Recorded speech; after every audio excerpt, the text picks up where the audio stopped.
What's up, guys? Welcome to the Chess Giant. This is Solomon Nerdell, and in today's video, we'll be counting down 5 fun facts about the former world champion, Anatoly Karpov. He led an amazing career with great sportsmanship and class, contributing much to the world of chess. Like many, I consider him one of the greatest players in history. I'm super excited to count down some of his best moments, and I hope y'all enjoy it. At number 5, we have Karpov's emergence as a chess prodigy. Born in the former Soviet Union, he learned to play chess at the age of 4 and quickly rose to the candidate master level when he was only 11. That's my current level, so that's cool.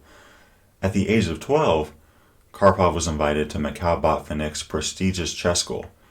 Many of y'all have probably heard of Botvinik, another former world champion with another fascinating life and career that deserves its own video soon.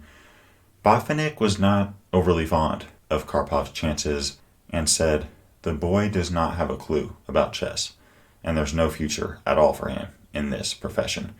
As you might guess, Karpov did have a future, which he developed with the help of Botvinik, and he soon became the youngest Soviet national master in history at only 15 years old, which tied the record with Boris Spassky. At number 4, we have Karpov's emergence as a world champion. Karpov's road to this crown was highly unusual. He had just won the candidates tournament and was set to challenge Bobby Fischer for the world championship title in 1975. As I detailed in last week's video on Fischer, link in the description, the American champion put forth 3 outrageous demands for the match, which were wisely denied by FIDE, leading Fischer to forfeit his crown and walk away from chess altogether. Karpov was declared by FIDE as the champion by default. Many thought this was an illegitimate road to the championship title, which to my mind is very disrespectful. Karpov earned his match against Fischer. It wasn't his fault that Fischer walked away, and Karpov even later tried to reschedule the match, though the negotiations fell through.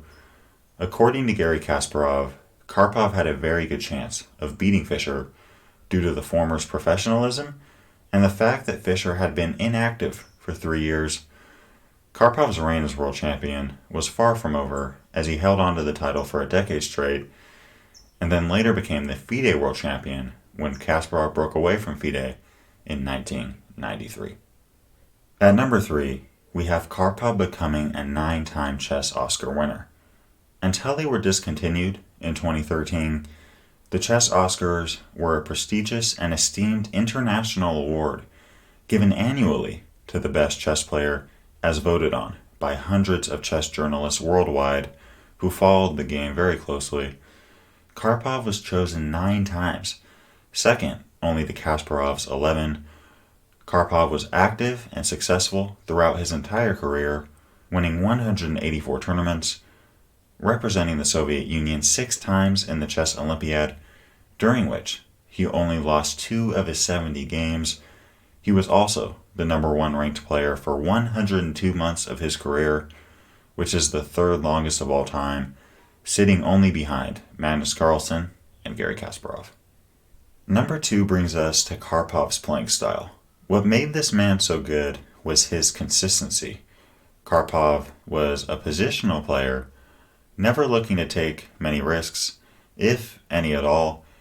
He didn't try to beat you right away, but to slowly improve the positioning of his pieces while pouncing on every minor mistake. He would resort to a more dynamic opening like the Sicilian with black at surprise moments, but his go-to options were the Caro-Kann, Queen's Indian, and Nimzo-Indian. With the white pieces, he would often run into the Sicilian, but was also a master at the King's Indian and Roy Lopez, just to name a few. His openings were very well fit for the positional player, and if that sounds like your style of play, I highly recommend you check some of his games out. And lastly, at number 1, we have Karpov's present-day involvement in politics. He has been a member of the Public Chamber of Russia since 2005. He's also been involved with multiple humanitarian causes, such as combating the worldwide issue of iodine deficiency by advocating the use of iodized salt. He has also continued contributing to the chess world, even running for the FIDE presidency in 2010 with the support of Garry Kasparov and Magnus Carlsen. Karpov's life and games have contributed greatly to the game of chess, and I'm excited to see what else his life may have in store. Guys, I hope you enjoyed this video. Let me know if there's any other players you'd like to see featured on this channel. This series has been a ton of fun for me to make. I've learned so much about chess history, and I hope you have too. Leave a like if you enjoyed this, subscribe for more chess content, and as always, I'm wishing y'all an amazing day. Peace. Thanks for watching today's video. If you'd like to watch another one, you can click or tap up here. And I've got a lot more high quality chess content on the way. So if you'd like to subscribe, you can click or tap down here. I really appreciate your support.